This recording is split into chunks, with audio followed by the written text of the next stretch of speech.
kalsada dito sa maluwag po yung kalsada dito sa Green Heights kaysa bahay na tinira namin sa Jackie Lubille. Back 2018, 2019. Mas maganda po yung kalsada dito compared doon. Maliit lang po kasing community yung Jackie Lubille subdivision.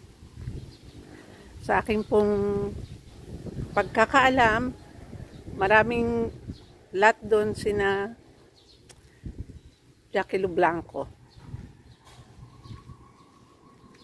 Kasi nakausap din po namin mag-asawa yung halos may ari ng mga lot doon sa Jackie Lu, kaya meron po akong konting impormasyon doon. At nabanggit ko na rin po yan sa aking mga posts. Kaya ito, i-ano ko sa buyer ko yung kung gaano kalayo dun sa house na tinitira namin ngayon. Napakalapit lang. Nagustuhan ko na rin yung lugar na to.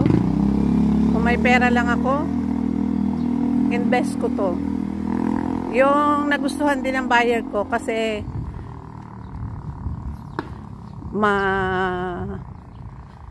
maganda kasing mag-build ng property kapag ikaw mismo ang mag-design ng mga... Hi ate! Naka-vlog ako.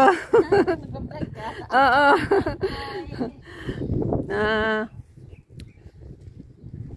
Kapitbahay ko po dito yun, si ate. Ito na yun. Ito na yung binibenta ko na lot. Bari lot.